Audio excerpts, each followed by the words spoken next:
Rain whispered against the window, turning the city lights of Seattle into soft reflections on the glass. Okay. Emma Cole sat at her small wooden table, staring at the rent notice lying in front of her. The red letters payment overdue seemed louder than the thunder outside. Her hands trembled as she folded the paper again and again until the corners tore. She had never been late on rent before. Never. But life had taken a cruel turn lately. 2 weeks ago, she lost her job at the design agency. The company downsized, and Emma, being one of the newest hires, was let go. She tried to stay calm, telling herself she would find something else quickly. But days passed. Job applications went unanswered. Savings slipped away. And now the rent was due with nothing left to give. Her apartment was quiet except for the hum of the old refrigerator. The walls were bare except for a few sketches taped beside the window.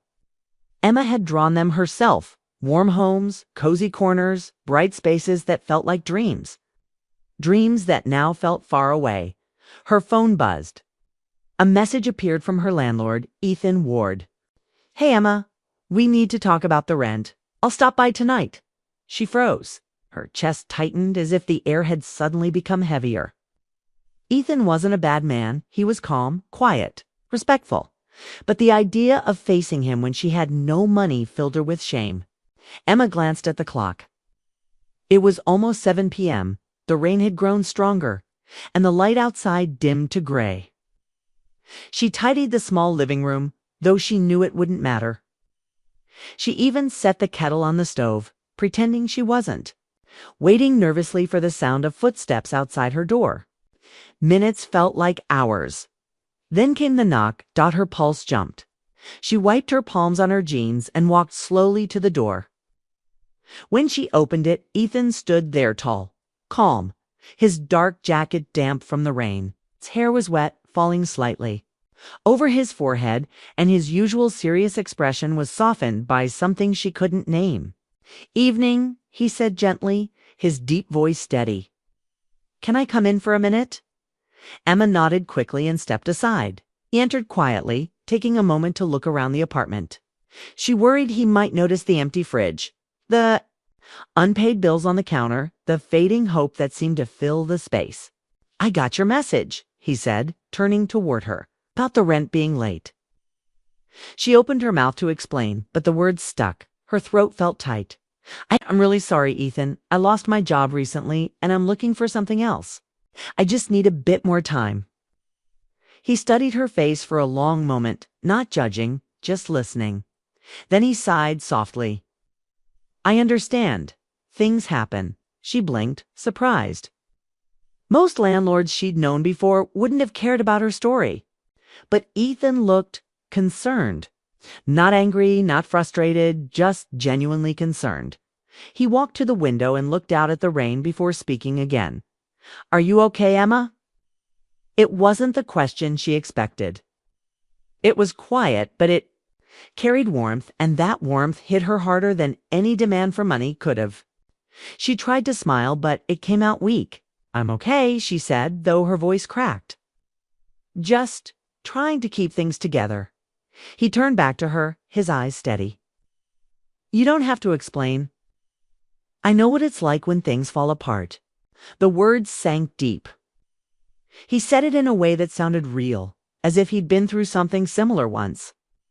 But he didn't say more, and she didn't ask. There was something about Ethan, an unspoken sadness beneath his calm tone that made her wonder what stories he carried behind those quiet eyes. He took a step closer, careful not to intrude. "Listen," he said. "Don't worry about the rent right now. We'll figure something out." Emma frowned, confused. "What do you mean?" He said simply, "I'm not kicking you out. Take some time. We'll talk tomorrow, okay?" Her breath caught. "Ethan, I can't let you just—" But he raised a hand gently to stop her. "It's fine. Just take care of yourself tonight. We'll talk in the morning." For a moment, neither of them moved. The sound of the rain filled the silence between them. Then Ethan gave her a small, reassuring nod and turned toward the door. As he stepped into the hallway, he paused. "Get some rest, Emma." Then he left, Emma stood there long after the door closed. The warmth of his voice lingered in the air like the last note of a song. She sank into the chair, staring at the empty teacup on the table. Ethan Ward wasn't just a landlord. There was something different about him, something quietly kind, something patient. She remembered the first time she met him 6 months ago when she'd moved in. He had fixed the broken cabinet handle himself instead of calling a repairman. When she thanked him, he'd just smiled and said, "I like when things work the way they should." Now, she realized, he'd meant more than just cabinets. Maybe he liked when people had a chance to fix their lives. To Dot as the night deepened. The rain grew softer and the city lights flickered through her window. Emma sat quietly, lost in thought. She didn't know what tomorrow would bring. Maybe Ethan would offer her more time. Maybe he'd change his mind. But for the first time in weeks, she didn't feel completely alone. She stood up, walked to the window, and watched the street below. Somewhere above her, Ethan's apartment light was still on. She could see it faintly through the rain. It made her wonder why was he helping her so easily. The question stayed with her even as she went to bed. The hum of the city faded, and she drifted into uneasy sleep with Ethan's words echoing in her mind. "We'll figure something out." The promise felt strange coming from someone she barely knew. But it carried hope, the kind she hadn't felt in a long time, as the night rain continued to fall. Emma realized something she hadn't admitted to herself before. Maybe this moment, this small act of kindness, was the first light she'd seen after weeks of darkness. And though she didn't know it yet, this knock on her door would change everything about her life, and maybe his. Tomorrow would bring answers. But for now, all she had was the quiet sound of rain, a half-empty cup of tea, and a landlord who didn't ask for money only for her to hold on. The next morning, sunlight pushed through the gray clouds over Seattle, lighting up Emma's small apartment. The sound of rain had stopped, replaced by the quiet hum of morning traffic. She woke with a heavy heart, unsure what the day would bring. The rent notice still sat on the table, but beside it was something new. A folded note slipped under her door. Her name was written in neat handwriting. She opened it slowly. "Meet me at the cafe on Pine Street. 10 a.m. Ethan." Her chest tightened. She wasn't sure if it was fear or relief. Ethan wanted to talk again. Maybe he'd changed his mind about giving her more time. Maybe he wanted the rent after all. Either way, she knew she had to face him. She dressed quickly, brushed her hair, and wrapped a scarf around her neck. Outside, the city was damp and alive, with people rushing to work, coffee in hand, umbrellas still dripping from the earlier rain. Emma walked fast, her boots tapping against the wet pavement, her thoughts a blur of worry and hope. When she reached the small cafe on the corner of Pine Street, she stopped to steady herself. Through the window, she saw Ethan already sitting at a table near the window, 2 steaming cups of coffee in front of him. He noticed her and waved her in with a faint smile as she stepped inside. The warmth of the cafe wrapped around her like a blanket. Ethan stood up slightly as she approached, a small gesture that made her heart flutter more than she wanted it to. "Morning," he said. "I got you coffee. Black, right?" She blinked, surprised. She remembered. He gave a quiet laugh. "You mentioned it once when you moved in. Something about coffee being the only thing you can afford when life falls apart." She smiled awkwardly. "That sounds like me." They sat down, and for a moment neither spoke. The cafe buzzed softly. Around them clinking cups, quiet conversations, the smell of roasted beans and sugar. Ethan leaned forward, his tone gentle. "I know you're worried about the rent. I didn't mean to make you uncomfortable last night." Emma shook her head quickly. "You didn't. I just don't want you to think I'm taking advantage of you. I'll pay what I owe, I promise. I just need some time." He nodded slowly. "I believe you, but I have a different idea." She frowned, unsure what he meant. "I own a small construction and renovation business," he explained. "There's an old house I've been working on. Used to belong to my grandfather. I'm restoring it, and I could use help with the design side." "I know you used to work at a design firm." Emma's eyes widened. You want me to work for you? He smiled slightly. More like work with me. You help me with the project and we'll call it even for now. No rent worries until you're back on your feet. Her mouth opened, then closed again. She couldn't believe what she was hearing. Ethan, that's too kind. You don't have to do that. I know I don't, he said, looking straight at her. But I want to. You're talented, Emma. And I'd rather help someone who deserves a chance than collect late fees. The sincerity in his voice made her eyes sting. She looked down at her coffee, trying to blink away the tears that threatened to fall. I don't know what to say, she whispered. Just say yes, he replied softly. She finally nodded, a small smile forming. Okay, yes. Ethan's shoulders relaxed and he leaned back in his chair. Good. We start tomorrow morning. I'll pick you up at 8. The rest of their conversation felt lighter. They talked about the project, the old house on Lakeview Avenue, its peeling walls and creaking floors, and how he wanted to bring it back to life. He spoke about his late grandfather who built it himself after the war, and how restoring it wasn't just a job, it was something personal. Emma listened, fascinated. The way Ethan spoke about the place wasn't just business. It was emotional. There was heart in it when she left the cafe. The sky was clearing, and the air smelled of wet pavement and coffee. For the first time in weeks, she felt something warm inside her hope. The next day, Ethan arrived right on time. His truck was old but clean, smelling faintly of sawdust and pine. Emma climbed in, still a bit nervous. And they drove in comfortable silence until they reached the old house. The house stood on a hill, overlooking the lake, its white paint faded to gray. Vines curled around the porch, and the windows were cloudy with dust. Yet even in its worn state, Emma could see its charm. Ethan handed her a clipboard. You tell me what needs to change. You've got the designer's eye. She walked through the room slowly, taking notes. The house had history in every corner, old photographs, a creaky staircase, sunlight falling in golden lines through broken blinds. She could almost imagine what it looked like years ago, full of life and laughter. As they worked together, days turned into weeks. They picked out colors, restored wooden floors, fixed doors that hadn't opened in decades. Ethan handled the heavy work, and Emma managed the design. She was surprised by how easily they got along. He wasn't the distant landlord she had imagined. He was thoughtful, funny in quiet ways, and never talked down to her. When she got frustrated about small mistakes, he'd just smile and say, every house has flaws. That's what makes it real. Sometimes, after long days of work, they'd sit on the porch steps, sipping coffee as the sun went down. They talked about everything: music, family, failures, and the strange way life pushes people together when they least expect it. Emma began to notice the small things about him, the way he listened, the way his eyes softened when he smiled, the way he looked at the house as if it was more than wood and stone. She tried to remind herself that he was her landlord, her boss now, not someone she should get attached to. But emotions don't follow rules.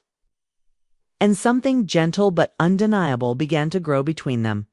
Still, one question stayed in her mind. Why was he helping her so much? He didn't have to. He could have found anyone for the job, but he chose her, a tenant who couldn't pay rent. Every time she thought about it, her heart beat faster with both gratitude and confusion. One evening, as they finished sanding the last wall, Ethan looked at her and said, "You're doing great. Emma, you brought life back to this place." She smiled shyly. "And you brought life back to me." He didn't answer right away, just looked at her with a quiet intensity that made her breath catch. But then he turned away, pretending to check his phone. "Big day tomorrow," he said. "We'll start painting." She nodded, though her thoughts were spinning. Tomorrow, he kept saying that word, as if every tomorrow held something. He wasn't ready to say today as they locked up and walked toward his truck. The setting sun cast gold light on the lake. Emma glanced at him, wondering what secrets he kept behind those calm eyes. Whatever it was. She felt deep down that it wasn't just about kindness or rent anymore. Something else was happening, something neither of them wanted to name yet. And as the truck rolled down the quiet street, Emma realized she wasn't just rebuilding an old house. She was rebuilding her life with a man who made her believe in second chances. The sun was setting behind the Seattle skyline, painting the lake in gold and pink. Emma sat on the old porch steps of the house they were restoring, her hands speckled with white paint. The week had been long hours of sanding, painting, cleaning, but she felt alive again. The tiredness was different now, the kind that came with purpose. Ethan walked out of the house carrying 2 bottles of water. He handed her one and sat beside her, leaning back against the wooden railing. His shirt sleeves were rolled up, his hair a little messy, and his hands covered in sawdust. He looked relaxed, but there was always a certain quietness about him. Like he carried more than he ever said. "You're quiet tonight," he said, his voice low and calm. Emma smiled faintly. "I was just thinking how much this place has changed. When we started, it felt broken. Now it feels alive again." He nodded. "That's what I wanted to bring it back." She looked at him, her curiosity finally breaking through. "Can I ask you something?" He turned to her. "Of course. Why did you really help me? You didn't even know me. You could have just asked me to move out and I wouldn't have blamed you." Ethan didn't answer right away. He looked out at the lake, watching the reflection of the sunset ripple on the surface. His jaw tightened, as if he was deciding how much of himself to reveal. "Because I know what it's like to lose everything," he said quietly. "A few years ago, I hit rock bottom. I had a business partner, someone I trusted, but things went bad. I ended up broke, and I almost lost this house too. If it weren't for a friend who helped me get back on my feet, I wouldn't be here today." Emma's eyes softened. "I didn't know that. I don't talk about it much," he admitted. "But I made a promise back then. If I ever saw someone struggling the way I did, I'd help them. No questions, no judgment. So when I saw that rent notice from you, I just remembered how it felt." His honesty touched her. The simple way he said it, without pride or pity, made her chest tighten. "That's incredibly kind, Ethan," she whispered. He shrugged lightly, smiling just a little. Maybe it's just my way of saying thank you to the people who didn't give up on me."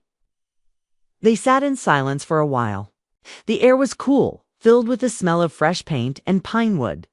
Crickets had begun to chirp somewhere in the tall grass dot. Emma looked down at her hands. "I don't think anyone's ever done something like this for me before." He looked at her, his expression softening. "Maybe you've just been helping the wrong people." She laughed quietly, a small sound that made him smile. For a moment, the world felt still. The golden light, the soft wind. The shared silence, it all seemed to wrap around them like something fragile and real. Then Ethan spoke again, his tone softer. "You've been good for this place, Emma. You've given it warmth again. It's been empty for too long." She met his eyes. Maybe it just needed someone to care about it. Their eyes lingered a little too long before she looked away, pretending to sip her water. Her heart was beating faster now, though she tried to ignore it. Inside the house, the lights flickered on. The glow spilled onto the porch, lighting their faces. Emma glanced through the window. The walls they'd painted were bright and clean now. It's a complete transformation from the dusty rooms they'd first walked into.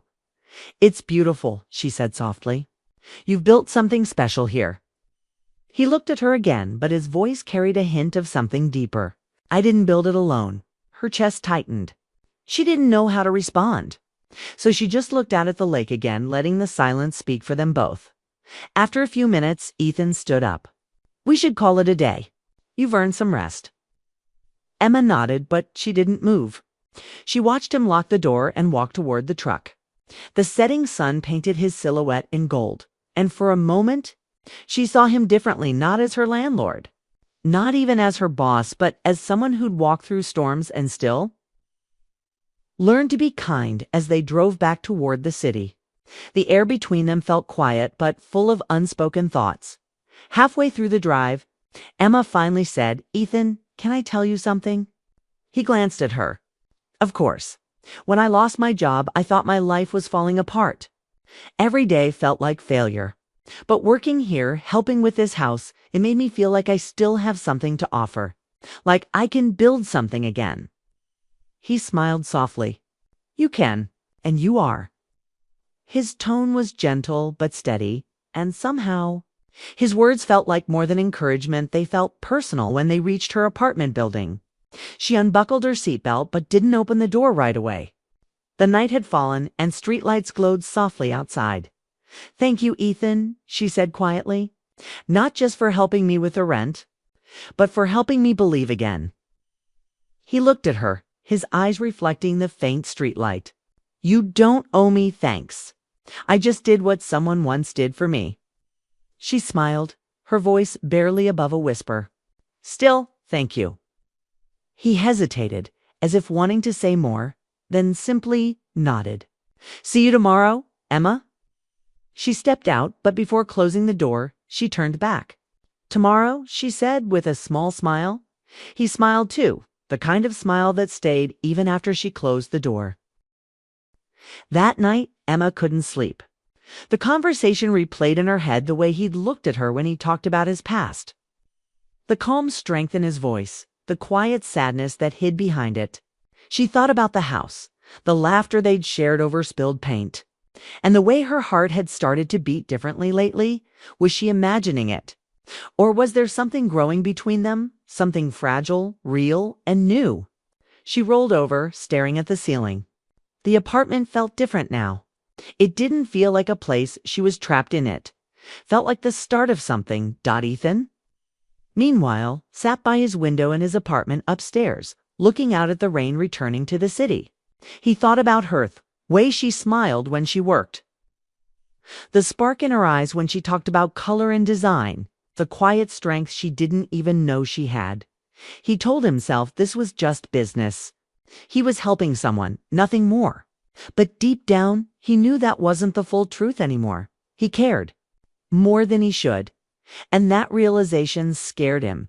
But it also made him feel alive in a way he hadn't felt in years. As the rain pattered against the window, he whispered softly to himself, Tomorrow, I'll tell her, Kay? But tomorrow had a way of bringing new surprises.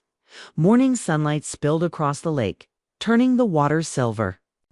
The old house stood quietly on the hill, its windows gleaming, its walls freshly painted. The project that had started as a simple favor was finally complete. For Emma, it felt like finishing a chapter of her life, one that began with fear and ended with something she didn't have a name for yet. Ethan arrived early, carrying 2 coffees, like always.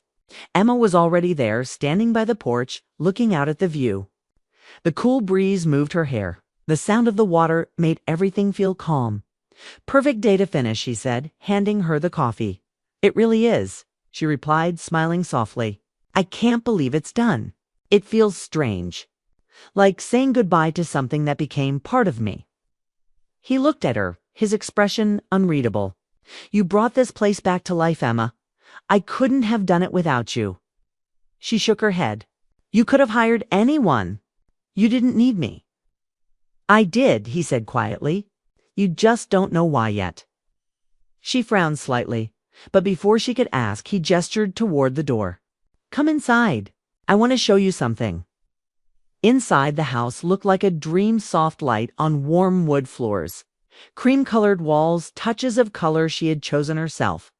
Every corner held a piece of her work, a mark of her care. Ethan led her to the living room where an old photograph sat on the mantel. It showed a young couple standing in front of the same house decades ago. My grandparents, he said. They built this place after the war. They believed every house should feel like love. That's why I wanted to fix it, not just for business, but for them. Emma looked at the photo, her heart swelling with emotion. It's beautiful. They must have been proud of you. Hope so, he said softly. But it wasn't until you came along that the house really felt right again. You didn't just restore it, too, gave it warmth. She turned to him, her eyes meeting his. Ethan. He took a breath as if gathering courage. When I first offered to help you, I told myself it was just the right thing to do. But somewhere along the way, it became more than that. I started caring about your work, your smile, the way you see the world. Emma froze. His voice was steady, but his eyes told the truth. There was something deep there, something honest. "I didn't want your money, Emma," he continued. "What I wanted was to see you stand back up, to see you believe in yourself again. That's all I ever wanted." Her throat tightened. "You did that for me?" she whispered. He smiled gently. "Maybe, but you did the same for me. I was stuck too, you know? This house was just a memory until you showed up. You reminded me what hope feels like." The silence that followed was soft, not awkward like the moment before a new beginning. Emma took a slow breath. "When I lost my job, I thought I lost everything. But then you showed up at my door. You didn't ask for money or excuses. You gave me a chance. And I didn't realize until now how much that meant." Ethan looked down, his voice quieter now. "You don't owe me anything, Emma. I just wanted you to be okay." She smiled, her eyes shining. "You did more than that." For a long moment, they stood in the quiet house, sunlight spilling through the windows, dust floating like gold in the air. There was no need for more words. Everything was already said between them. Then Ethan broke the silence. "You know," he said, "this house isn't meant to stay empty. I was thinking of selling it, but now I'm not sure." She tilted her head. "What will you do with it?" He looked around, then back at her. "Maybe I'll turn it into something new. A studio, maybe? You could work here, start your own design business." Her mouth fell open slightly. "You'd really let me do that?" He smiled. "I'd help you do that. Consider it my last offer." She laughed softly. "You really don't give up easily, do you?" "Not when something feels right," he said. Something shifted in her chest warmth. Gratitude. Something close to love, but still too fragile to name. They spent the rest of the day walking through each room, fixing small details, laughing about paint splatters and crooked shelves. Every shared smile felt heavier with meaning. Every small touch a brush of hands. Shared glance carried a quiet electricity dot by evening. They stood on the porch again, watching the sky turn orange and purple. The lake reflected the light like glass. It was peaceful, the kind of peace that comes after storms. Ethan leaned against the railing. "I'll transfer your rent credit tomorrow," he said lightly. "You won't owe me anything." Emma looked at him, her voice gentle. "You already gave me more than that." Kay smiled faintly. "What did I give you?" "Something I didn't know I needed. Kindness." He turned toward her then, closer now. "Emma," he said quietly, "about the rent, what I didn't want was your money." "What I wanted," he hesitated, his eyes searching hers, "was to see you smile again." She didn't speak. She just looked at him, her heart swelling with emotion. The setting sun cast a golden glow across his face, and in that light he looked different, softer, younger, alive. Her lips trembled, but she smiled. "I think you just did." He reached up, gently brushing a loose strand of hair from her face. His hand lingered for a moment, warm and steady. It wasn't a grand gesture, just something small but full of meaning, a promise that, whatever this was, it was real, that the wind carried the faint scent of rain again. A soft reminder of how it all began the night he knocked on her door when she thought her life was falling apart. Now everything was different. They stood there as the sky faded to night, neither wanting to leave. The silence wasn't empty anymore. It was full of everything they didn't need to say. When they finally parted, Ethan whispered, "See you tomorrow." Emma smiled, her voice warm. "Tomorrow?" she said again. The word that had followed them since the very beginning. Later that night, Emma sat by her apartment window, the city lights glowing below. The old rent notice still hung on her fridge, but now it looked different, no longer a symbol of failure, but of everything that had changed. She thought about taking it down, but stopped herself. She smiled instead, because that paper wasn't just about rent. It was the start of a story she never saw coming. Across the street, in his apartment, Ethan looked out at the same city. He saw the faint light glowing from Emma's window and smiled quietly to himself. He didn't know what tomorrow would bring, but for the first time in a long while, he felt ready for it. Some debts aren't meant to be paid in money, They're meant to be repaid with kindness, with trust, with something deeper that money can't buy. And as the rain began again, soft and gentle, both of them knew that what had started as a late rent had become something else entirely, a connection born not from chance, but from two hearts that had finally found where they belonged.